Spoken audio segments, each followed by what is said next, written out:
Let's have a word of prayer. Our Father in heaven, thank you, Lord, for this opportunity to continue studying. Thank you for the messages we've had today. Thank you for the material we've studied. Thank you for the reminder of the role of fathers and the important responsibility. As we continue in this study, we just pray for your Holy Spirit to guide us. Please, even though it's the end of the day, our minds are getting tired, we just ask for a good clarity of mind and understanding. Please speak to us and please speak through me. Thanks in Jesus' name. I'd like to start with a story.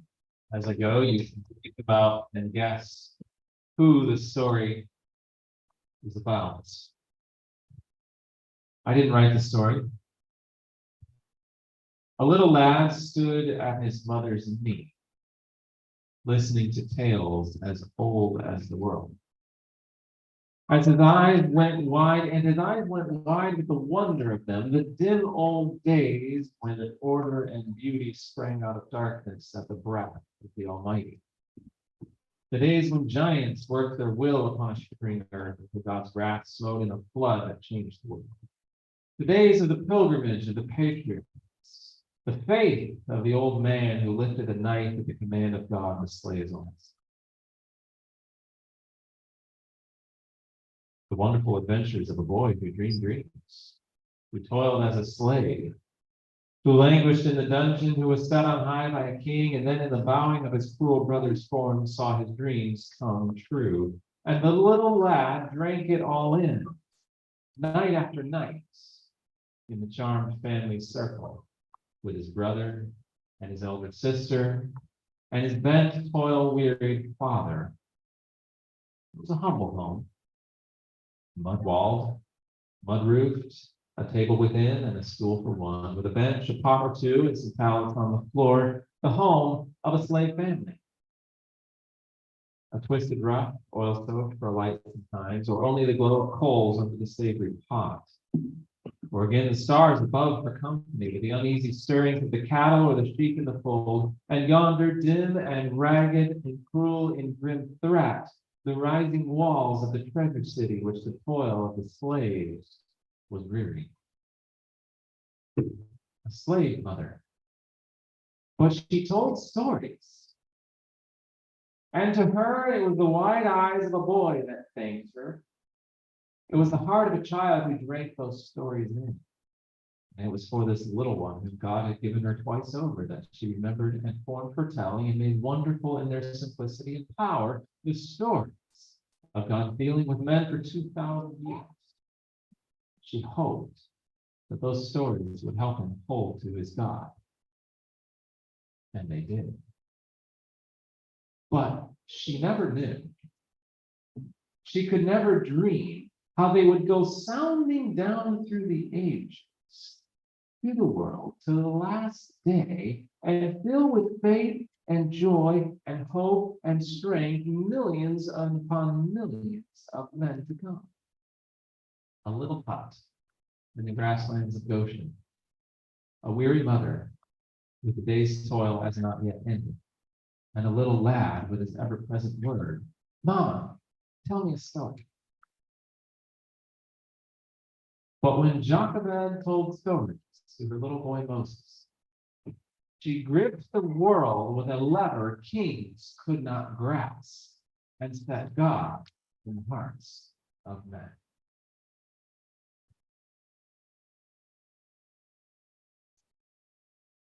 The book of Genesis, Exodus, Leviticus, Numbers, Deuteronomy, the history of God's people, no, the history of the world goes back to the work of a faithful man.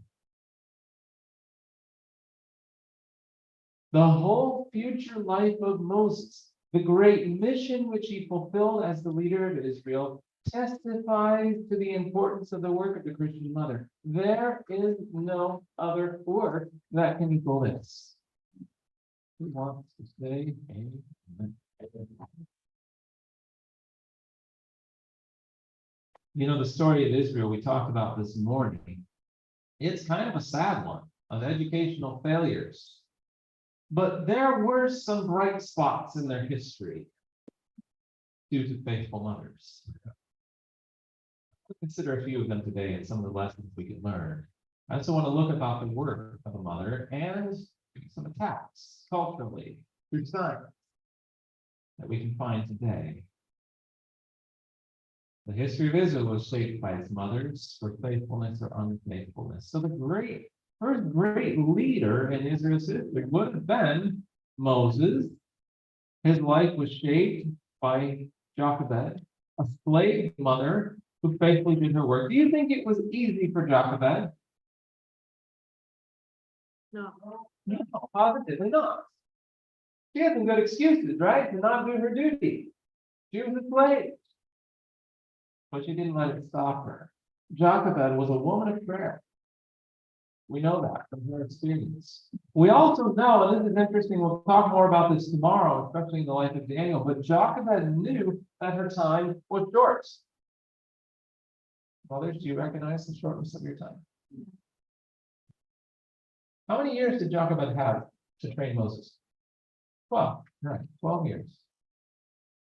She didn't know that, though.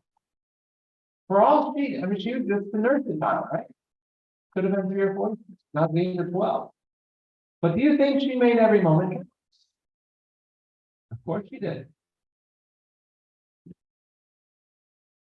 No higher work was ever committed to mortals than the shaping of character. Let the greatest care be bestowed upon the culture of your children. One child, how many?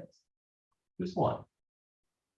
Properly disciplined in the principles of truth, who has the love and fear of God woven into the character, will possess a power for good in the world that cannot be estimated. You can't even measure it. Of course, what happened after this faithful mother, Jochebed, we know the story. Moses, as he led the children of Israel to the promised land. Joshua took charge next, and then we read this morning in the book of Judges, chapter 2, that the next generation didn't know the word of the Lord. But if we move along a little bit in the history of Israel, what was one of the next, or who was one of the next great judges in the nation of Israel? After Joshua, who was the next great judge?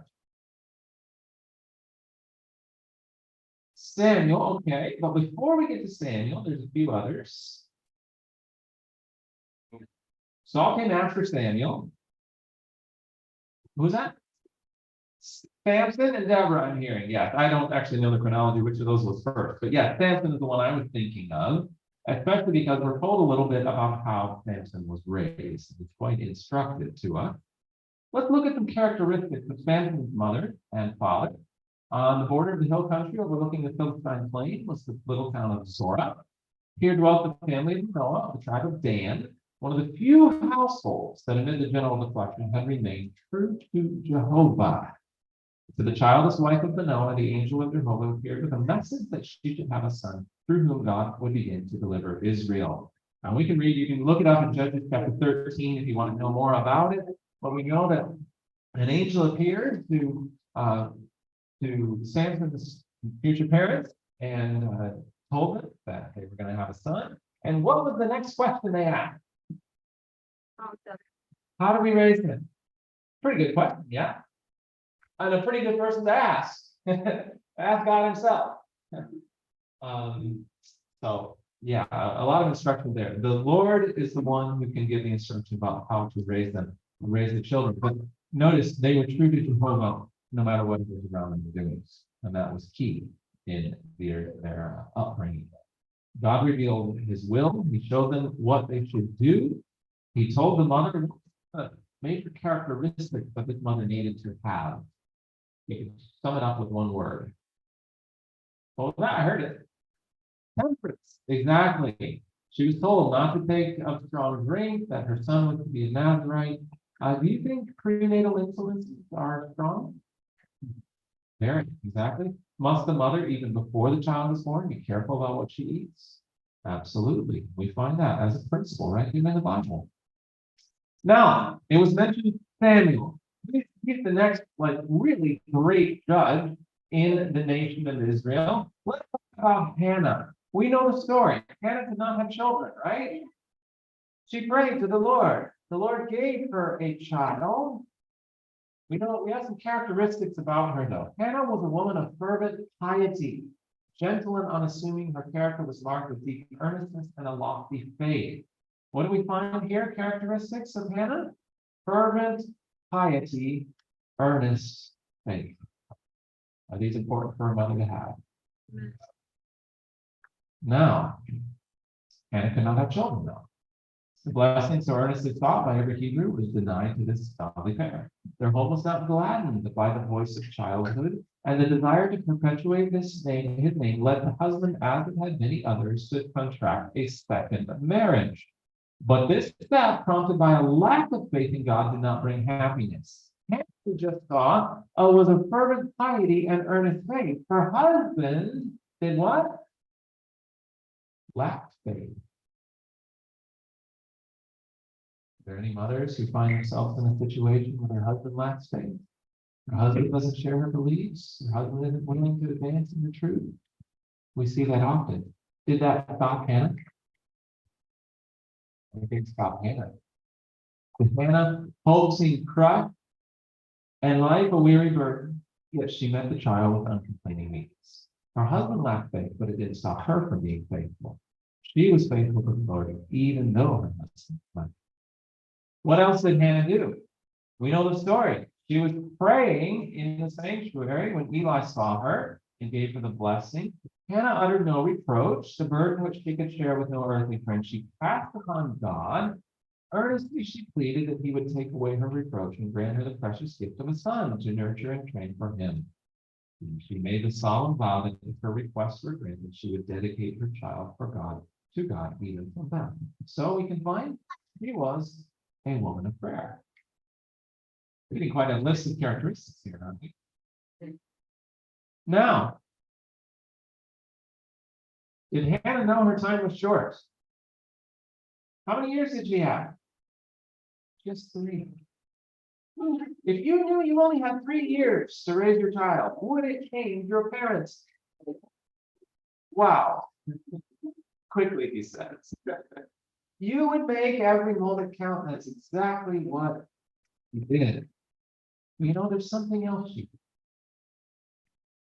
She had devoted her son to the Lord. Do you think it was just easy for her when her son was weaned to give him up?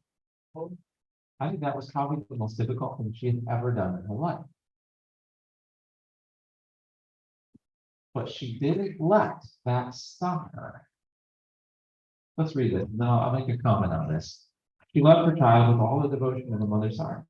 Day by day, she watched his expanding powers and listened to his childish prattle. Her affections entwined about him more closely. He was an only son, a special gift from heaven, but she had received him as a treasure consecrated to God, and she would not withhold from the giver his own. She did not ask for her son worldly greatness, but she earnestly pleaded that he might attain that greatness which heaven values, that he might honor God and bless his fellow men. She knew this son was lent her of the Lord. And I'll tell you what I've seen so many times. I've had the privilege to travel and to speak to many families. And one of my favorite topics, we're not going to have time to get into it this weekend, but I love talking about the needs of mission work and inspiring our young people to devote themselves to mission service. That really is the ultimate goal of pure education, right? Not, and again, not in the customary sense of the missionary to foreign lands always, but in some capacity to devote themselves to the service of the Lord. And their young heart burns with a desire to do so, but you know who holds them back?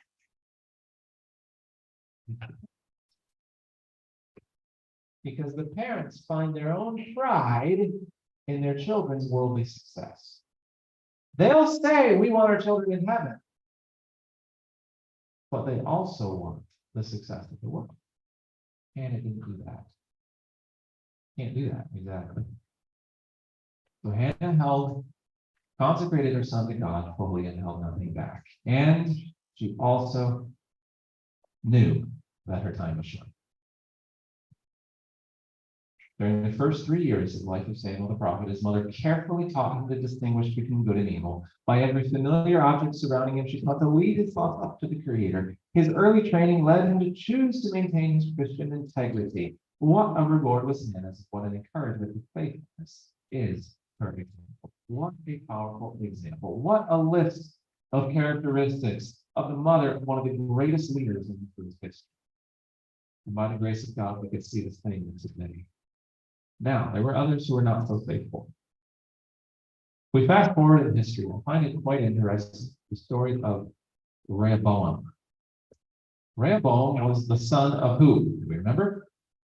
Solomon, okay? Solomon was the son of David, all right? So King David, then we had Solomon, and then Solomon's son Rehoboam. And let's just say that was the start of the disaster that came upon Israel nation. The rending of the kingdom, it was a mess. Interesting here. Solomon had a few wives, didn't he? Just a few. And they weren't all godly, were they? Rehoboam was the son of Solomon and a heathen woman. Do you think Solomon's mother, Rehoboam's mother, had an influence on his character? Listen to this. Although Solomon had longed to prepare the mind of Rehoboam, his chosen successor, to meet with wisdom, the Christ and fulfilled by the prophet of God, he had never been able to exert a strong holy influence for good over the mind of his son, whose early training had been so grossly neglected. Rehoboam had received from his mother, an Ammonite, the stamp of a vacillating character. At times, he endeavored to serve God and was granted a measure of prosperity, but he was not steadfast, and at last he yielded to the influences for evil that had surrounded him from infancy. Solomon, I mean, yeah, he made his mistakes, right? Should have married him to begin with. But he tried to give his son right instruction, but it was counteracted by the influence of his ungodly mother. Mothers have a powerful stuff. There are opportunities of inestimable worth. How much is inestimable? Can't put a figure on it, right? Mr. Accountant here, you're used to dealing with numbers, right? You look at the value of something, you say, okay, it's worth this, that, and the other. You can't do that. Interest infinitely precious, committed to every mother. The humble round of duties which women have come to regard as a wearisome task should be looked upon as a grand and noble work. What a change of perspective. It is the mother's privilege to bless the world by her influence. And in doing this, she will bring joy to her own heart. You may make straight path for her children, for the feet of her children, through sunshine and shower, for the glorious sunset. Wow. Let's talk a little bit about the work of a mother. You see, Satan understands full well the power of the mother's influence. Do you think so? Yeah, definitely. And it has been his goal since day one to separate mother and child. And in recent years, the past couple of centuries, we're going to look at a little history here. He has perfected his plan to demean and diminish the work of the mother, especially in the home. But he started very subtly. We talked yesterday about the attack made through education. In the early 1800s, we saw a new movement and ideology in education in the Aryan world known as Prussia. This is review from yesterday, where they, in the lines of education, and they began to create an educational system that would help create a populace ready to do what they were told. Now, these ideas were then taken by social scientists around the world, and the designers of the modern educational system started traveling to Prussia to say, hey, we want to take these ideas back to our own country. We read, you want to influence the student at all, you must do more than merely talk to him. You need to fashion him in such a way he simply cannot will otherwise than what you wish him to will. This was the mindset, control mind. That's the goal. And then, as we saw what happened in the US, and again, this was taken all over the world, especially by the British and by the Americans. The school reorganized its teaching along lines dictated by the new psychology of instruction, which had come to us from abroad, that was Prussia. Beginning 1880 to 1885, our schools began to experience a new change in purpose. Now, Bertrand Russell, this is a fascinating name here. He was writing about the impact of science on society in 1952. And he said it is to be expected that advances in physiology and psychology will give governments much more control over individual mentality than they now have, even in totalitarian countries. Fichte laid it down that education should aim at destroying the free will, so that after pupils have left school, they will be incapable throughout the rest of their lives of thinking or acting otherwise than as their schoolmasters would have wished. What was the goal here? Control the minds. It's awful, but that was the goal. Now, to reach this goal, they realized something had to go. That was the family. They recognized that the family was an obstacle to their plan. Have we seen an attack on the family in recent years? I mean, you don't have to be a scientist to notice it.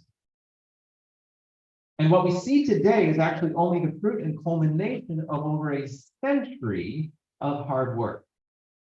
If you were going to have success to control the mind, you need to break the family's influence. Back to Bertrand Russell. You know what Bertrand Russell said? He said there are 4 ways you can be more successful in controlling the mind of our children. Here's what they are. Number 1, the influence of the home is an obstacle to the indoctrination of children. Obstacle, he said. 2, not much will be accomplished if indoctrination does not begin before the age of 10. And what did we see yesterday? Children should be where before the age of 10? 3, repeating things through song was an effective indoctrination method. Now, this is interesting. They didn't have media when he was writing this. Has Satan perfected this technique now? Media. Making children believe that believing things different from what they were taught is weird and strange. We call that peer pressure.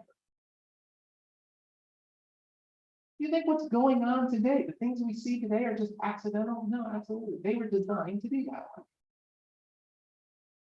I'm not casting blame on everyone who's designed it. Some of them acted ignorantly and with good intentions. But there's a mastermind behind all of it. His name used to be Lucifer, his name is now Satan. We know that, right? We understand. The work of schools to collect little plastic lumps of human dough from private households and shape them on the social meeting board. You see the efforts to break the family. The attitude toward the control of the child is likely to change. Each year, the child is coming to belong more to the state and less to the parent. The plea in defense that the child is my child will not be accepted much longer by society. An attempt to break the family. We then, who are engaged in the sacred cause of education, are entitled to look upon all parents as being hostages to our cause. And we could share quote after quote after quote. It was intentional. They were open about it. They wrote it down. Our goal is to get kids out of the home, out of the family.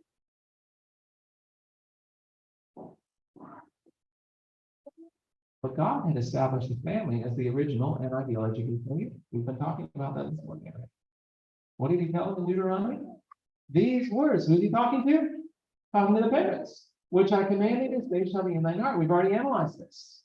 At the very beginning, God had given and established the family unit for the education of children. Parents. All right, so before I get to that, what do we see here? What do we see from Bertrand Russell? Said the family is an obstacle to the indoctrination. And if you want to be successful, you need to get them out of the home before the age of 10. What were the years that this was happening? Late 1880s, right? At the same exact time, a message was given. A message was given. What did it say? Parents should be the only teachers of their children until they have reached 8 or 10 years. The world's saying get them out before 8 or 10. God said, wait a minute, I need to warn my people of this. As fast as their minds can comprehend it, the parents should open before them God's great invitation. Don't worry about the academics, guys. The only schoolroom for children until 8 or 10 years of age should be in the open air and in the opening flowers, nature's beautiful scenery, the most textbook for children of nature.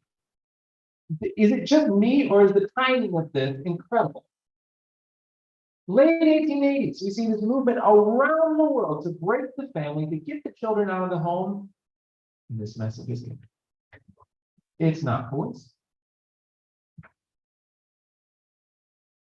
And we've already seen this, right? We've seen the validity of this thing. We've seen brain develop. We've seen the brain is not ready for the academic learning until the age of 8 or 10. We've seen the eyes are not ready for reading until the age of more or less 8 or 10. We've seen children need physical development to lay the foundation for good mental skills. We've seen their language development. Talk to converse, not just to sit in the classroom and hear things. Emotional development, vital for their relationship with the Lord. We talked about that this morning. That emotional development best occurs within the home, with the parents. We've seen socialization abilities. They're better when children are in the family setting. Memory skills, we saw they're incredible when children are, again, in that natural lifestyle. Reading, what do we see? It was a waste of time to start reading at that age of 5. You might as well wait because they'd actually end up better in the long run. We saw a greater effect on boys, and this when the men are attacked, the family, right? James just shared about that. The leaders of the homes. There's a reason Satan's trying to attack the boys even more strongly. ADHD, we talked about that. Spirituality, most important of all. The early years are key for the development of fundamental aspects of the character. Satan knows this. But God did too. And that's why we have this sense. But it began to be realized that as the school system was seeking to break the family's influence, they realized, well, Satan knew it all along, that they would not have as much success so long as those maternal bonds stayed strong. We've all heard this, right? Some older person who's gone the way of the world, live a life of abandoned sin, and they say, I remember what my mother taught me. It's powerful. It's powerful. This was recognized. And so a new attack was needed. And for this is incredible. For this attack on the work of a mother, it went right back to where the attack on the families and schooling started, right back to Germany. Incredible. A book was written. Anyone read German? Die Deutsche Mutter und erstes Kind, I think is something like that. I probably butchered it. But you get the idea. Can anyone translate it? All right. It's the German mother and her first child. The German mother and her first child. This book was a bestseller. Over 1 million copies. It spread around the world and the ideas took deep root. What kind of ideas? Things like, don't hold your baby too much, you'll spoil them. Yeah, it came everywhere, yes. You gotta have these strict schedules for feeding, right? They can cry all they want, it doesn't matter. You feed them when it's time, and things that were really quite against the science. Allow them to cry themselves to sleep. Stuff all came from this book. Do you know what the context was historically when this book was written? Hitler. To create this is leading up to those days. They wanted to create a generation of youth for the armies who could kill and not feel conscious about it. And many other things. So I'll read here from Johanna Har herself. The showering of the child with tenderness can be pernicious and must in the long run become effeminate. If he cries out, one should let him cry out. This strengthens the lungs and hardens. Yeah, it'll harden. It'll harden the heart. The child should be in a quiet room for himself during the day as well as the night. The separation of family and child begins immediately after birth.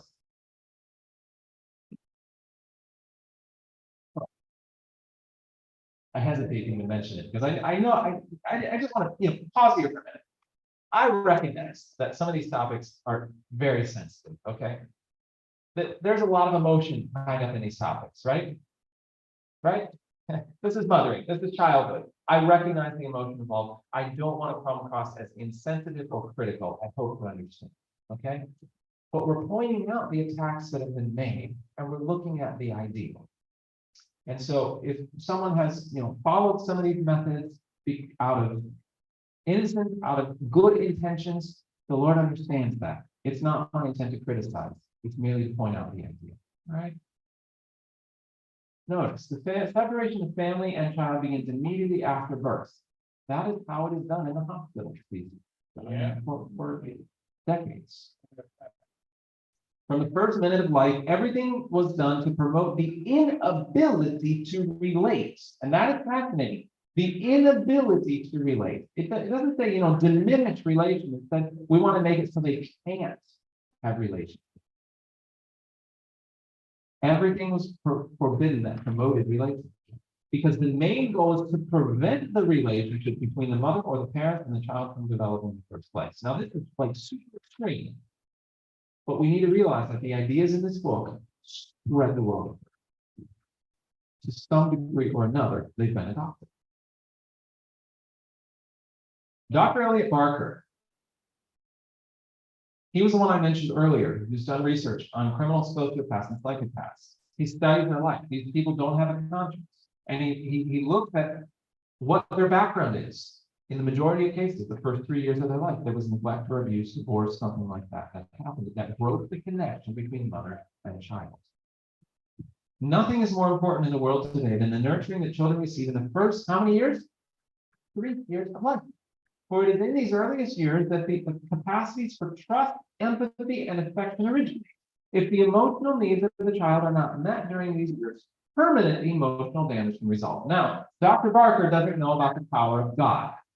So he says it's permanent. Praise the Lord, it's not. But we need to recognize it is significant damage that only the power of God can cause. And it's not just Dr. Barker. This is all throughout the research. We don't have time to get into it all. Journal Child Development. A child's conscience emerges surprisingly early in development. Its foundations are laid in the first 3 years of life. And as these new ideas of education and social control became settled into society, about 100 years ago, more or less, we saw that, and it depends on the country, it may have been a little different here in Trinidad in terms of the dates, but I know it happened everywhere. So I'd say, more or less 100 years ago, we saw the beginnings of a movement to get women into the workforce. Now, it took different names, feminism being one of them, but there were many, many different ones, women's lib, and stuff like that. Now, I absolutely realize that connected with women's lib movements were legitimate issues. Okay, I'm not ignoring those. But the fact of the matter is that there was a societal trend away from the traditional role of the mother in the home. Right? It happened everywhere. And we see the results today. It began affecting our mentality of what children needed, especially their emotional needs. We began to think that they're focused more on the academic needs and the performance of children, forgetting the foundation of the emotional needs. And of course, as mothers entered the workforce, other issues came up, like how to feed the baby. No one had thought of that for the past 5,900 years. This was a new problem. Breastfeeding, God's original and scientifically proven best method, declined significantly as formula began to be promoted. And when you look at those old advertisements for formula, it is ludicrous how they're saying it's better than breast. Do better than God, praise hell. But even then, as we return now to an understanding of the needs and benefits of breast milk, we're now missing out on a major aspect of breastfeeding. It's not just the food. The entire experience molds the mind, the brain, literally shapes brain development of the baby. And it's astounding, the science that is revealing to us how damaging it is when we separate mother and child, even at this stage. And then along with that, because children were unhappy, they were always crying when you send them off to preschool and daycare at an early age so the mothers could work. Well, now we had to justify that. And so you started to see the idea rise that, well, if you actually need to toughen them up and make them more independent, you shouldn't hold them too much or you'll spoil them. Have we heard this? It's a myth. I'll just say it like that. Developmentally, biblically, scientifically, it is not in line with science, but it hangs on with tenacity. And again, I'm not being critical. Well-meaning parents, they're careful. They say, "Oh, we don't want to spoil our baby too much," and so they don't hold. They don't stumble with. Of course, out of this have arisen so many methods to try to get the baby to sleep all night and stuff like that. Again, that's not in line with the science. Researchers have found that even brief separations of human babies from their mothers can raise the baby's cortisol levels, a hormone that can inhibit the growth of neurons. Brief separations. And there's a lot of science in this. The researchers found all therapy studies. Study was done on infant rats. They separated them from their mothers for 24 hours, and they found the rate of apoptosis, which is the brain cells committing suicide, basically. The brain cells die off, which a certain degree of that is normal in development, but the rate doubled as a result of separating the infant from their mother for just a short period of time. It was literally lethal to brain cells. Another part of the brain known as the hippocampus. Sorry, we'll get to the hippocampus in a minute. Hypothalamus. Important for the endocrine system, autonomic nervous system, a lot of behavior, metabolism, growth, and development. Maternal separation physically alters the hypothalamus. Hippocampus, important for memory, spatial navigation, behavior, emotion. Nerve cells in the hippocampus are actually killed as a result of maternal separation. Children who grow up in an environment with little touch or communication interaction have brains as much as 20 to 30% smaller than most children their age. We see how incredibly damaging this is. Now, this is what's incredible. We've seen this part of the brain, yeah, a couple of times. Who knows the name? Anterior cingulate cortex, yeah. Vitally important part of the brain, part of the frontal lobe, the moral decision-making part of the brain. I was in Geneva, Switzerland a few years ago doing a seminar. And a gentleman came up to me afterward and said, "I'm a neuroscientist." And I thought to myself, well, you should have done a seminar. And no, he said, what you're sharing is absolutely correct. He said, well, let me ask something. He said, I specialized for the past 14 years on research on the anterior cingulate cortex. Now, he had my attention. This is a vital area of the brain, right? He said, it's amazing the things that will damage this part of the brain. He went into how our diet and health message, how what we eat affects this part of the brain. It's one of the parts of the brain most susceptible to oxidative stress. And then he said something, as he was talking about different things, he said something that just captivated my attention. He said, and maternal separation. I said, wait. Maternal separation damages this part of the brain? He goes, oh yeah, absolutely. Significantly. Man, we have pretty intelligent enemy, don't we? Why the push to separate mother and child from an earlier and earlier age? It's directly targeting the moral decision-making part of the brain. Why do we see a decline in morality today? Yes, there are many factors, but do you think a separation from those who could give them care instruction at an early age might play a role? So, it's the moral issue.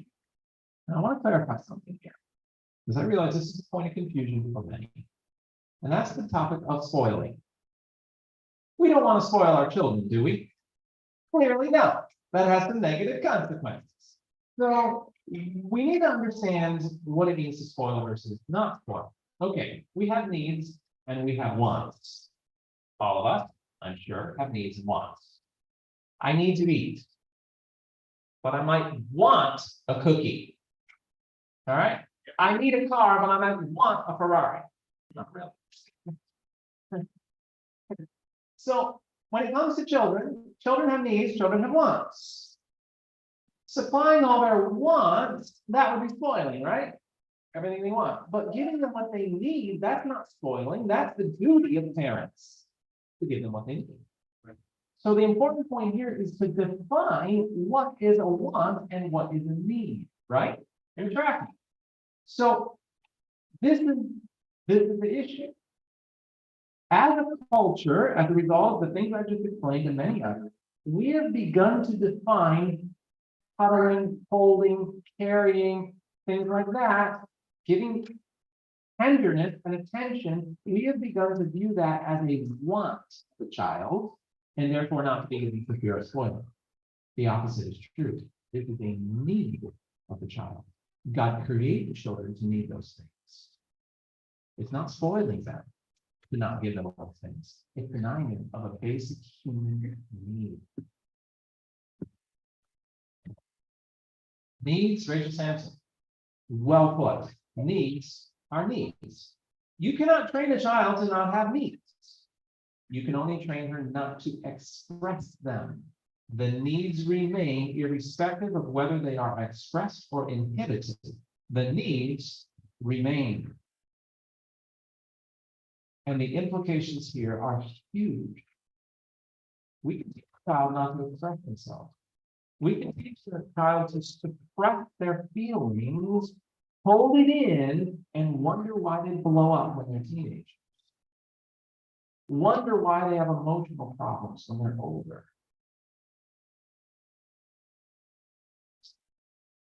And here's the cool part, though.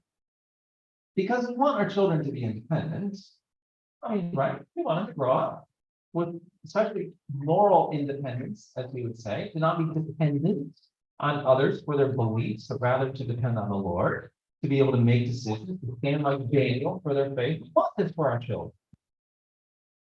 And what the research shows is so fascinating. As we supply the child's desire for closeness, as we supply their needs of emotional needs, we actually help them be morally independent. Have you ever noticed a little child, 2, 3 years old, he's just kind of branching out? You know what I mean, right? And his parents are close by, and he walks away, he looks back and he goes back. You ever seen that? Yeah. Or he walks away and he looks back, well, I'm still there, and he goes over farther, right? You've seen this. They're testing. They're developing their understanding of this base of emotional security. Something or someone that they can go back to consistently to provide for their needs. What happens if that's not there? They don't have a grounding point. They're not centered. They're not emotionally. We're going to get into the character of God. God's always there for us. And I want to clarify something else. Because people will say, well, God let us cry. Yes. But he's there with us. He says, I'll never leave you or forsake you. I'm always there for you. You can cry, but you can cry on his shoulder.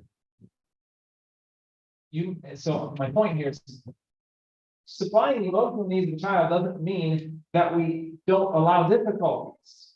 Difficulties are part of life, but we help them go through those difficulties by being there with them. Difficulty should never take the form of emotional disturbance. Hope I'm explaining well. Dr. Gordon Newfield, well, I don't know if he's a doctor. Gordon Newfield, he wrote a great book, Hold On to Your Kids. The key to activating maturation is to take care of the attachment need of the child. To foster independence, we must first invite dependence. Reverse psychology, right? We help them be independent by allowing them to depend upon us. To promote individuation, we must first provide a sense of belonging and unity. To help the child separate, we must assume the responsibility for keeping the child close. We help a child let go by providing more contact and connection than he himself is seeking. When he asks us for a hug, we give him a warmer one than he is giving us. We liberate children not by making them work for our love, but by letting them rest in it. This is secular.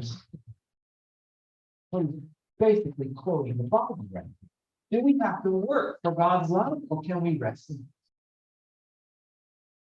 We're all asleep. Do we have to work for God's love, or can we rest in it? Rest in it. We know God loves us. We can rest in that no matter what. We don't have to work for it. So, some tips, parents, just for providing emotional security, consistently be there. The key is consistency. I'm not saying you can't ever be separate, especially as your children grow, but they need to have the consistency. They need to know what to expect. It needs to not be just unexpected and random. Consistent response. Consistent response.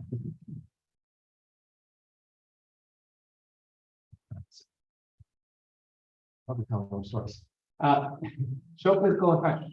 This is also vital. Physical affection is key to development, and it's essential.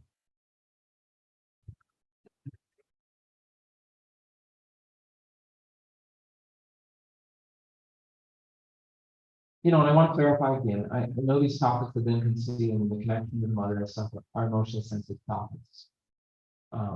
It's not my intent to criticize, definitely.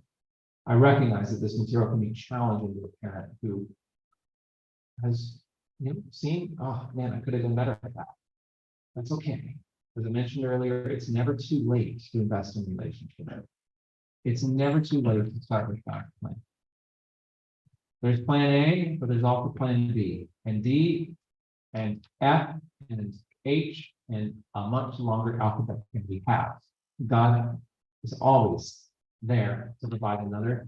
In pity for our weakness, He provides a way. I'm thankful for that.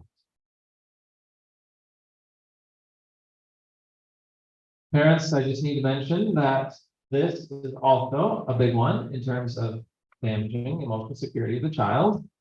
We've talked about it already, but as you set a priority on your phone, meaning you make your phone a priority over your children, what are they learning? Well, mom and dad must care more about the phone than they care about me. So be careful with that. There's so much research on the work and the importance of the work of the mother. Families with one full-time parent typically raise more successful children. And that is from a worldly science standpoint. The Barna Research Group, which is a Christian research group, actually did some more study on this and found that single-income families have a high percentage of spiritually strong young adults. And this is interesting. I find there's probably two reasons, probably a lot more reasons, but at least two really big reasons for this. First of all, that the single-income families typically means mom's at home, right? Caring for the children. And it creates a spiritual strength, definitely. There's another factor though. Does it require any sacrifice to have a single income family? Absolutely. And you know what it says? I think it's in child guidance. I don't remember the exact application. It says poverty, not a little bit of sacrifice. Poverty, in many cases, is a blessing. Sometimes we focus so much, James already talked about it so beautifully, we focus so much on providing, giving the children all we need. Parents are like, I don't want my children to have the same financial struggles that I did growing up, and they forget about the fact that it was those financial struggles that developed the character that they had. It's more important that you're there with them. They did some other studies on successful Christian parents. They found a lot of important characteristics, three of them very important here. They saw parenting as a primary job. This was their number one game. Nothing else was as important. They also did not leave the discipling of their children to the church or the school. But we live in a society that wants to outsource everything.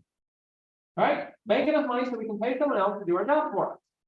And so we want the school to take care of the academic. We want the church to take care of the spiritual. And I heard about a well-to-do gentleman who did understand with his child. He recognized the need of conversation for emotional development. We hired a psychologist to talk with his child. That's not how it's planned. Successful Christian parents don't leave the discipling of their children to the church or school. And then thirdly, they accepted they would be countercultural. This is fascinating. Parents, anyone here found themselves countercultural? That's par for the course when you're following God's way. I was talking with a family some time ago. They had recently made some significant decisions. They had decided to move to the country from the city. They had adopted a different lifestyle completely. They had changed their diet. They had started homeschooling.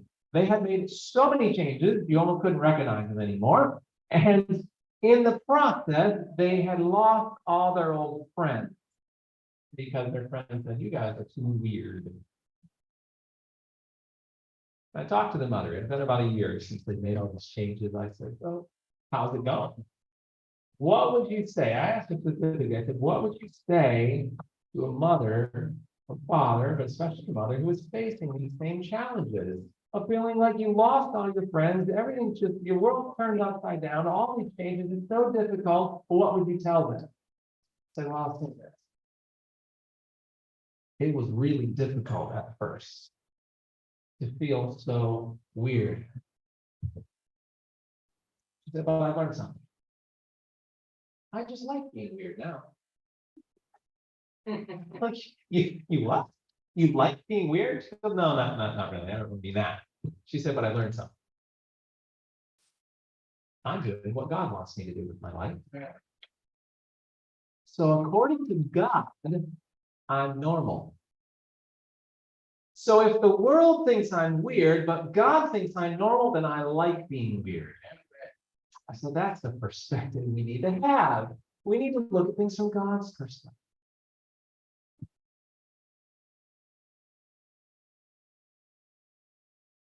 We've seen a lot of this already.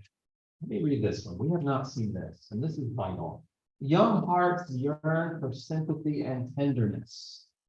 God created us for it.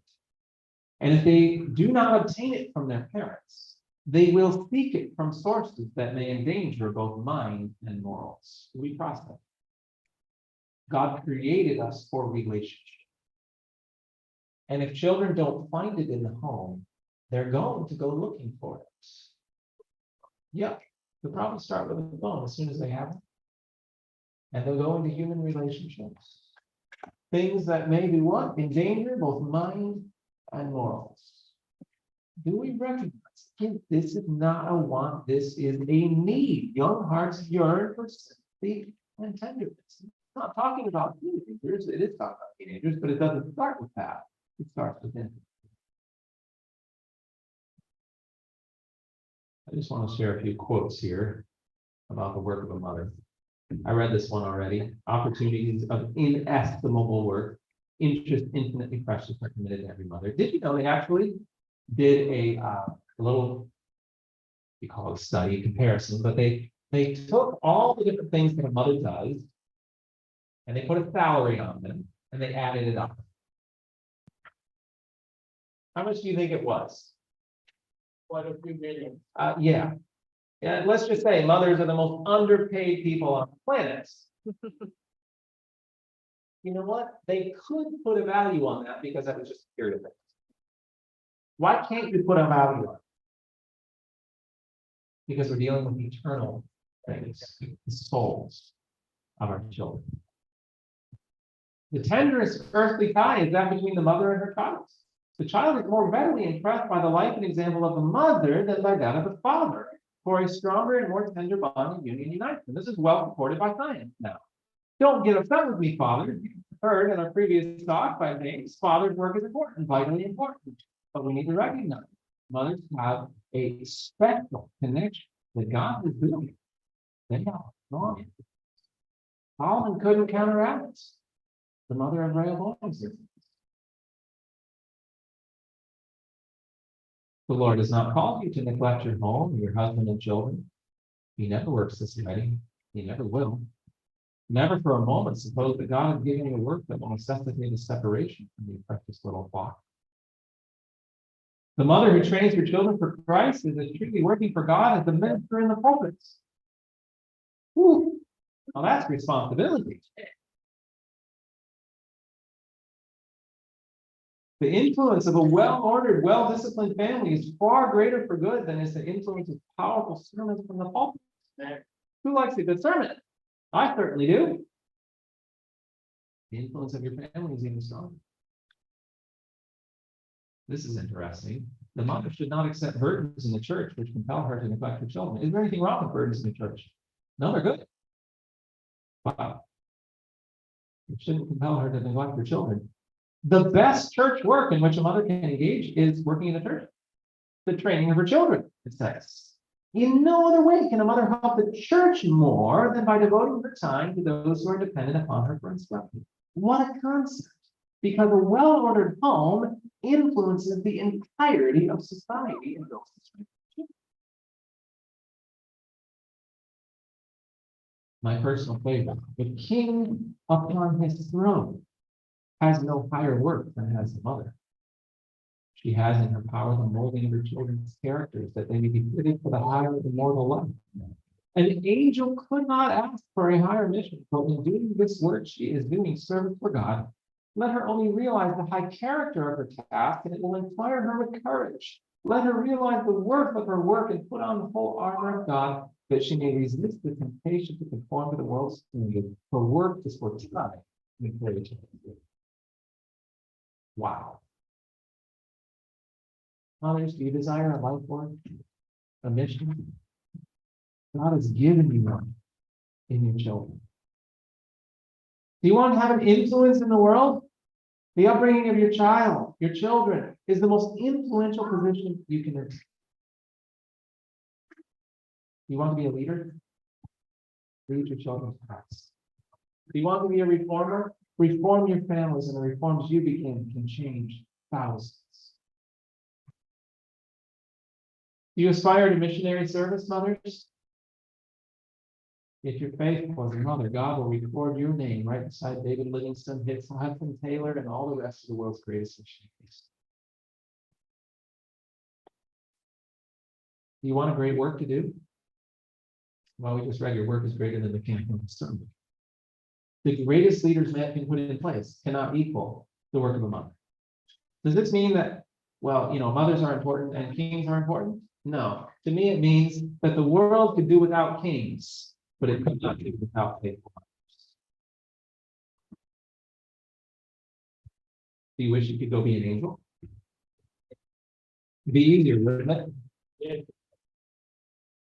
If you could, you would ask to go be a mother again, because we just read an angel could not ask for marriage. And here's something I want to mention to encourage every mother here, because I know this is a fear among many parents. It said, the king upon his throne has no higher work than has the mother. Turn with me to Hebrews, if you have your Bibles. See if I can remember the reference. I know it's going to be in Hebrews chapter 11.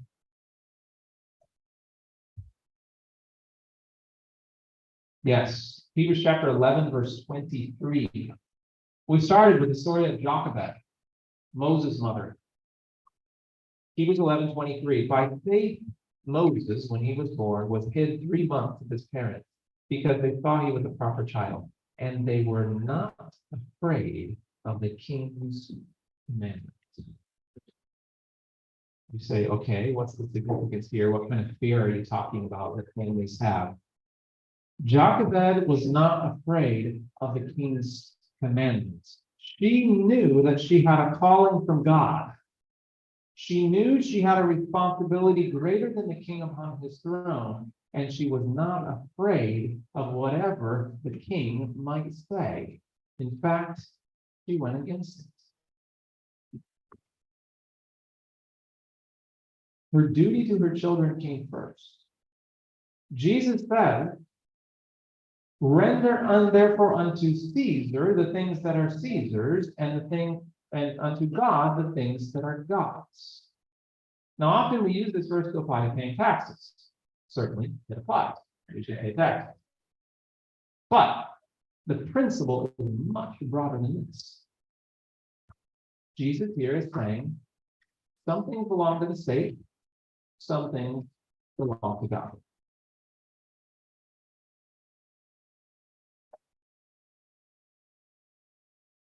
What does the Bible tell us about who our children belong to? Who do they belong to? To God. They're lent us of the Lord to raise for him. And I'll just say this, you can take the implications, I think you know what I mean. Caesar does not have jurisdiction over those things that are lent us of God. Caesar does have jurisdiction over whether or not you treat them well physically, but he does not have jurisdiction over how you're preparing them for heaven. Hope you can understand what I mean there. We should do everything in our power to comply with the laws of the land. But some things are to be rendered to God, and some things are to be rendered to Caesar.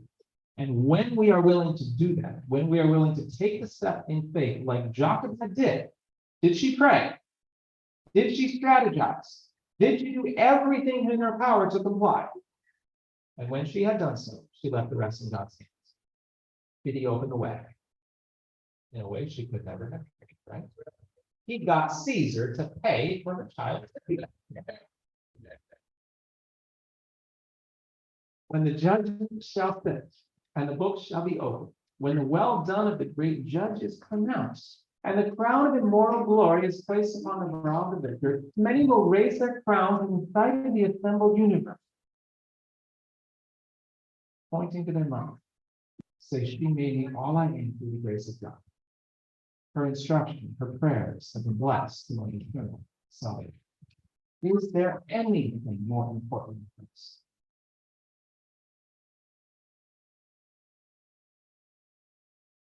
Share, in closing, a short little video clip, just 3 minutes.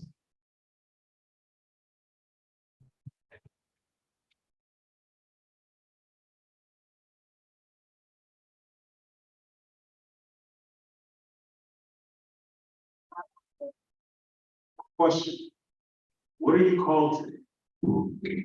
I ask that question because we won't be judged according to what we did in life, but rather what we were called to do.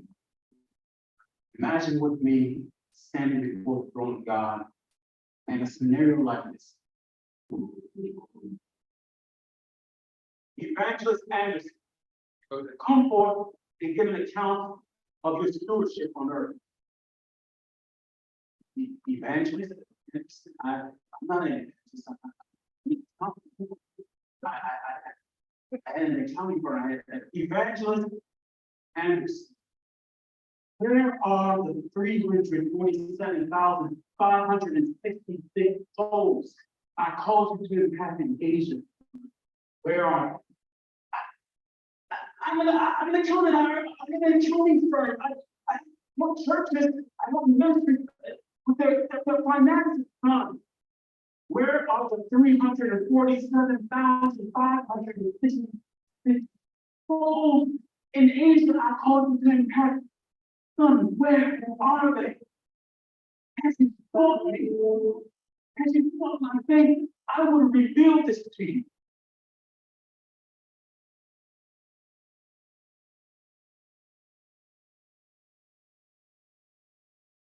Accountant Jones, step forward and give an account of your student. No, I passed for 35 years. I had a membership of 750 people. Accountant Jones, I called you to the marketplace. Had you done this, you would have significantly impacted 2 people. You and those 2 men would have helped churches with their finances, and those churches would have impacted 751,321 souls. If you would have taught me, I would have revealed it to you.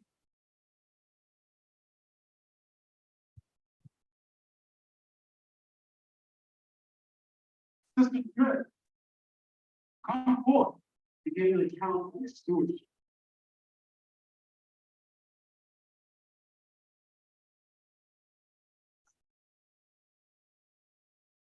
I don't even research. I never even been on this church. I only try my hardest to raise my children in your way.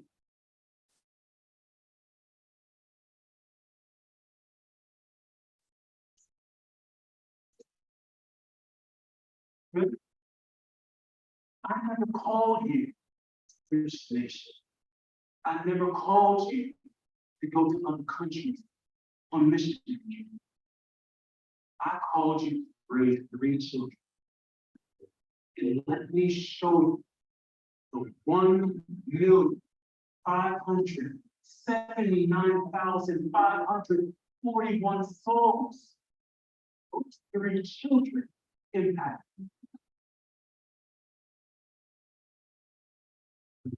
You spoke and you heard my voice. You were obedient to my call. Well done, my good and faithful servant. Enter into the joy of your Lord.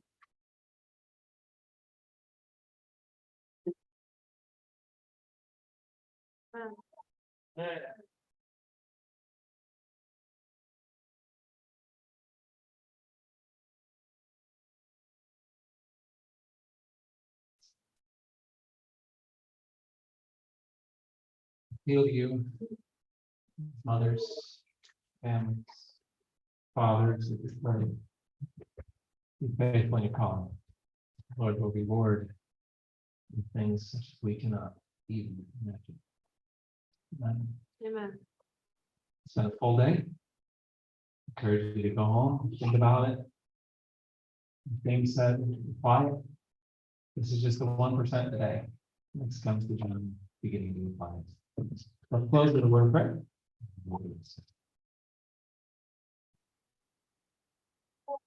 Father in heaven, thank you for the beauty of your plan. Thank you for faithful mothers and fathers. Thank you for this opportunity we all have to learn and this environment to perfect our characters for heaven. Lord, I pray that you'll go with us now. Keep us safe, please, as we return to our homes and bring us back tomorrow to continue learning. Thank you, Lord. Yes, in Jesus' name. Amen. All right, reminder that tomorrow morning we'll start at 9:30. Although maybe I couldn't have said that. We could just plan for 9 and we'd all start at 9:30. But be sure to leave at a good time. We're starting with a very important presentation about integrating your children, Sabbath school, Sunday school, depending on which faith they are, environments. You'll really enjoy that. So plan for traffic and we'll start right at 9.